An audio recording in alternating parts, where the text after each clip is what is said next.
So I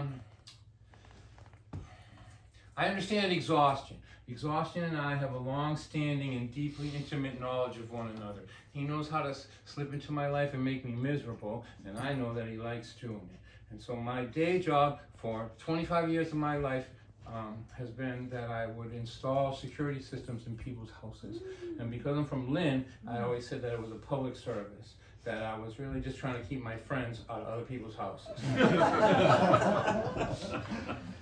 So one day, I had worked 16 hours in an attic up like above here. It was 100 degrees out, and might be 120 in there. And I was pushing this snake like a piece of metal down into the walls and pushing up dust that was laid by some guy who was dead 100 years in the 1850s, and looked suspiciously like asbestos. And like I said, up there breathing it, sweat pouring off of me, thinking, man, I should have studied a little harder in school. So I had one of those days, 16 hours in 130-degree temperature. When I got home, I was so tired. I was the kind of tired that makes you want to sit in a puddle and cry. And so I wash up and climb into bed, and my daughter's bedroom is next to the bedroom where my wife, myself, and exhaustion sleep. And she never had a real door on her room. She has a folding door that like opens and closes like an accordion, like that. And so sound travels back and forth. So I get into my bed, and I can hear the alarm clock taunting me. like, I'm gonna ring as soon as you close your eyes, big guy. And I just need sleep. I need like a molecule of sleep, a modicum, like some other M word. Just this much sleep, or I'm gonna die. That's how I feel. But I can't sleep because my daughter is 15 years old and she's on the phone with her best friend. Now, I've been in the stand-up business, so I understand some things about laughter and all that, but she's laughing with her best friend, and there is no sound like a 15-year-old laughing with her best friend. There's like streaks and wails, and every one of them is like a tiny arrow piercing my cranium. And I'm just thinking, I'm gonna die. I have to get some sleep. So I decide I have to address the situation. So I conjure up my available dad identities in my mind. I have several of them, so I call up the primary one, the blusterer, the guy that likes to yell, and I think, if I give this guy this job of telling my daughter to be quiet, what will happen? And so I project in my mind what will happen. I know what will happen. He'll walk over to my daughter's room, and he'll stand in the doorway, and he'll say, I am trying to get some sleep here. You don't care that I have to get up at 5 in the morning. Why should you? You get to sleep till noon. It would never even occur to you that other people might be living in this house. Then I would raise my hand up and say, hang up that phone right now. And then there would be quiet. Quiet anger, quiet resentment, and quiet plotting of revenge. You see, dad number one always gets much more quiet than he bargains for. That's because he's 100% bluster and 0% circumspection. His method is to win the battle and lose the war. He is a pawn of exhaustion and is destined to spend his life in a vicious cycle of explosive bravado, followed by the need to apologize for it. So I think, this guy's not going to get this job done. What else have I got? So I conjure up dad number two. Dad number two is still a pawn of exhaustion, but he lacks the will to fight. Instead, he is a pleader. His method is to talk in a defeated monotone and be as pitiful sounding as possible. So if I give him the job, what will happen? And I know what will happen.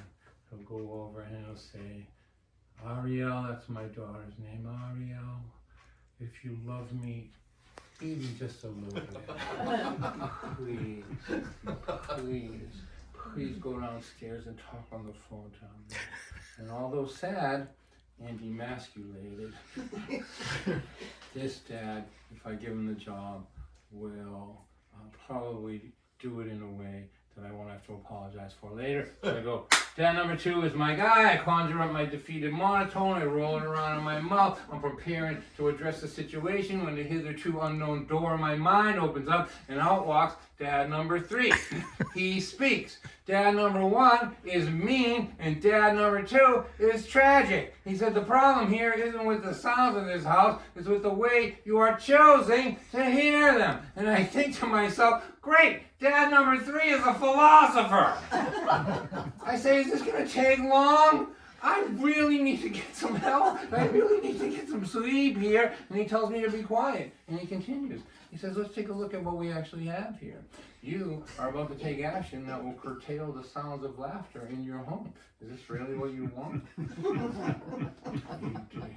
Don't you know that the sounds that happen in a home are part and parcel of the memories that are created there? And that quiet is what happens in a home when you are alone in it. Be careful how much of this you wish for, Dawn White. I'm on like a first name basis with my imaginary Dawns there. Be careful how much of this quiet you ask for. And then he says it again. He says the problem here is not with the sounds in this house, it's with the way you are choosing to hear them. And then I get it. I get it. You know how sometimes somebody says something to you and you have a complete understanding of something that you didn't understand even a little bit before? Like this great big white light of like understanding comes washing over you. That's what happened. I said to myself, what kind of a father can't go to sleep to the sound of his daughter laughing? And then I think to myself, I just picture her in that room. And as soon as I ask myself that question, what kind of a father can't go to sleep to the sound of his daughter laughing? All the sounds coming from her room are transformed. They become music. They become summer rain. They wash over me. All the molecules in my body, don't laugh at this part, that all the parts of my body open up and absorb them. And they drink in the miracle of my daughter's teenage laughter. It is magic. It is giddy. It is a sound so complete that it is as if each one of her molecules are laughing. It's all one glorious symphony, light and lovely. And she sings me to sleep with laughter. And I dream the dreams of a different person. And in the morning, exhaustion is gone and will not return until the day has wrestled from me my zest. And I lay in bed and I think about the home that I was raised in. I think that I wonder if I had the inclination or the wherewithal to count them, if my memories of people laughing would outnumber my memories of people yelling. And I picture a long chain of my family lineage, and I think maybe we're breaking a link here. Maybe we're not passing this on anymore. Maybe we did something today. I get out of bed, I put on my work boots, I stand in my daughter's bedroom door, I gaze upon her sleeping figure, beautiful and at peace. I whistle one of her favorite pop songs, and then I go and start my day. All right?